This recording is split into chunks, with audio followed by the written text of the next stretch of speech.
Hello again, everyone, and welcome back to another of our great Ottoman Empire Let's Plays that have been silent until now. Now, on to the battle. Now, just to explain what this battle is, I have no idea. I just loaded up a save, and here we go. A battle between me, of course, and a bunch of Slav rebels from one of my conquered provinces. I think it's Bosnia, but I'm not sure. So, let's see here. Oh yeah, that's right. I've already read all the quotes from my previous Let's Play, but I guess I'll do it again. I must study politics and more that my sons may have liberty to study mathematics and philosophy by John Adams, the second U.S. president. Oh, and the lawyer who defended the men who killed a bunch of guys who were protesting the Townshend Acts in Boston at the time in 1770. I believe many of you probably heard of it, the Boston Massacre. Yeah. He actually afterwards said that that was probably his greatest accomplishment, actually. Many people did not like him for that, though, which is a bit odd, if you might ask me, but it does make sense considering the overall feelings towards the British during the mid-1770s, if you get what I mean. Alright, so, whatever the hell this battle is, I have no clue why this even popped up or anything, but anyway, let's get to fighting it. So the way things have been going have been pretty good overall in terms of what's going on in the campaign. Everything seems to be going okay, essentially. So basically what I mean by that is that I'm taking quite a few provinces right now from the Austrians, basically. I also took southern Greece which is called Moria in the game, from Venice, which makes it so that I don't have to worry about any flanking attacks by the Venetians, at least on the southern part of my conquered lands. And the Russians took over. What is it that they took over? They took over the Crimea, killing off one of my useless protectorates. I mean, they were pretty useless in the sense that they couldn't even give me any money at all or any support other than just sort of acting as a shield for the Russians, which they sort of did until they got killed in one battle, that is. Overall, they were pretty useless, however. And right now, I'm just trying to kill off all the stupid rebels who are trying to take back their lands for which, oddly enough, they would take back their lands for their own countries, which is kind of interesting, but I want their lands, not the other way around, where they get their lands back from the Austrians who took them over, or maybe I took them over at first and then the Austrians took them over. I'm not sure, but either way, they're still angry at me and they're still trying to kill my men, so I'm going to defend my men by killing the rebel dudes off. So there you go. Oh, and by the way, Sweden's been making some progress at attacking Russia. They're probably the only European power besides the Prussians to actually do anything other than me in the entire campaign so far, other than the Marathas. And I think the British just took over the colonies, which they usually do for some strange unknown reason. They always automatically get the 13 colonies for absolute free. I have no idea how that even happens. I mean, in the campaign itself, for the victory conditions of getting the 13 colonies whenever I played as Britain, you had to like do some sort of special Indian war or something like that, like you had to take over the Cherokee or something like that, and the Iroquois or something.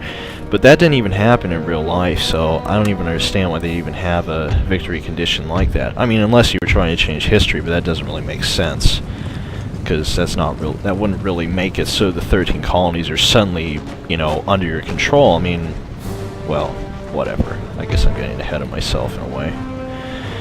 Okay, so looking at the battle right now, I have to say that the rebels are probably led by the stupidest military leader I've ever seen in my entire life. Why in the hell is he going for my strategy? I mean, why is he just walking right into this death trap?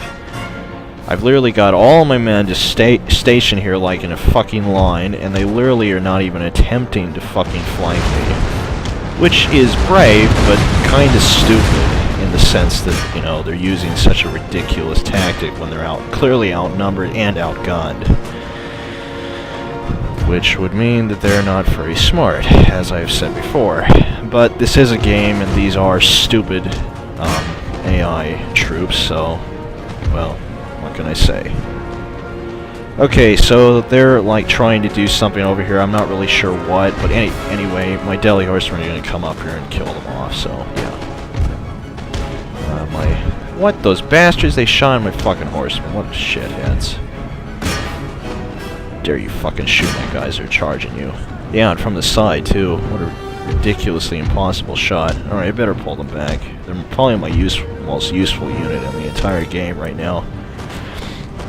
Okay, so for the rest of the rebel army, they're doing pretty much the same thing. Just futzing around trying to find some sort of weak spot in my V formation. Which makes absolutely no sense, because they probably want to go after these guys, because there's only like about 11 men in their fucking regiment right now. And for some reason they decided to fall for the good old cannon in the center trick that I invented, pretty much, because I've never seen anyone else do that. Before my Swedish campaign, that is. Okay, these guys are doing absolutely nothing. I better pull them up. Actually assist these guys are kind of getting slaughtered by those fucking rebels. Sort of.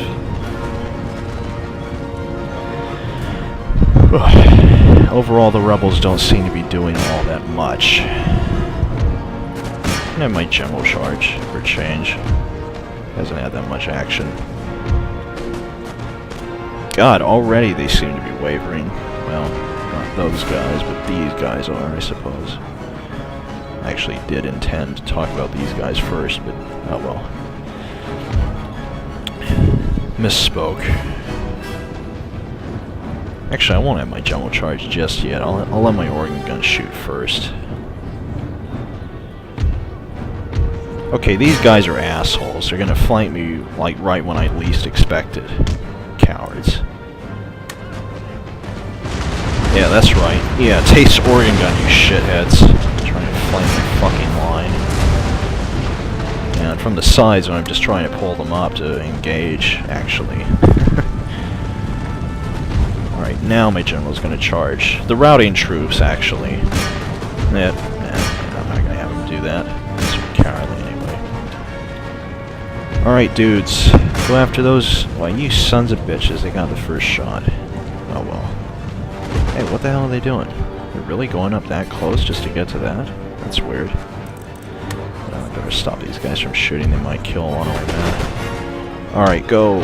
Charge. I love this, you know. Having a volley on a unit and then having a cavalry charge like right after. That is such a huge morale shock. It's ridiculous. You ever seen The Patriot? Well, for those of you who've seen The Patriot, that one scene in the first battle when the imaginary General Tavington charges the American infantry at the Battle of Cannon right after those huge volleys made by the British soldiers. That was pretty impressive, but kind of cowardly, I might add, since they were already practically running. Okay, so my men are sort of getting bored here, sitting over here, so I'm going to bring them up and kill these guys. These guys suck. I hate it when I have to deal with rebels, you know, because they're the most annoying enemy you can possibly face. Because they're so prevalent. I mean, you literally, you know, you get rid of one group, and then another group is ready to revolt in another place. It's just ridiculous. And you don't, and I don't even know how to appease them other than just giving up the fucking territories that I just got. It seems to be the only way to actually appease them. And evidently, different types of governments, even if they are republics, don't seem to really do much. I can sort of see why, since it's just a different government type. It doesn't really mean that there's a Bill of Rights or Constitution or anything. It sort of makes sense. Not completely, though. Okay, well, I think they're in complete rout, so I think that's about it. Yeah, I figured that'd be a heroic one, since I pretty much just utterly decimated them. In the sense that I killed off 9 of their 10 men, not just 1. As what that really means is to kill off 1 of your 10 men. You know, decimation.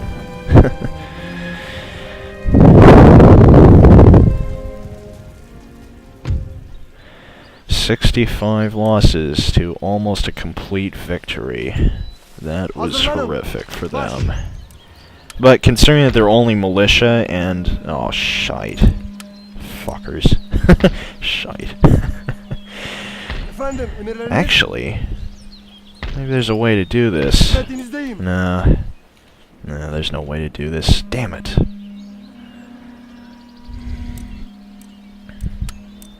Oh, wait. What? Oh, that's weird. Why is my general got, like, no movement points, but all my others do? That is so weird. Alright, I'm gonna move up all the men that I possibly can to this place over here. Kill off the rest of these guys. Okay, I think if I attack this, then the rest of the army will come up. Okay, there we go. I'll resolve it. Yay! Lost only 10 men, killed them all off. Alright. Alright, that's it. Let's pull back to Austria. Pretty sure that's the last revolt this province is gonna have. Oh yeah, this province. I totally forgot about this fucking rebel army over here. Oh my god, this is gonna be hard. These sons of bitches have been revolting over and over and over again. Actually, they haven't. This is the first revolt, but this revolt feels like they've been revolting for 1,000 years. They destroyed the mine and been rampaging all over the goddamn place, and finally it looks like they're actually going to attack me. The problem is that I've got only 2 infantry divisions and a cannon division that probably won't be very useful against 7 of their fucking militia goddamn divisions. Oh, and this extra, you know, company that's coming up, that might actually make it a fair fight, is not even going to be there until 1 turn. So if the bastards attack me, which has been happening over and over and over again since I've been trying to do this Let's Play, I'm probably going to lose Transylvania next turn, so sorry about that little thing. I forgot to mention that until now, of course. Alright, might as well have my assassin move up. Wait a minute. Can't I assassinate somebody? Where's this even my assassin? Yeah, I guess he is. Alright. Can't I assassinate that guy? What the hell is this? It's weird. Okay, whatever. Oh yeah, there's another big-ass problem here. Fucking Austrians and Hungarians are gonna be revolting at the exact same time. So this is going to be really, really bad for a couple of turns. Because the Austrians, as you can see, they are extremely pissed off.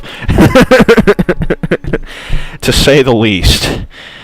And especially considering that they have only 1 province left, and the Prussians look like they're about to destroy them completely, I'd say they're going to fight to the absolute death in the next few turns, to put it lightly.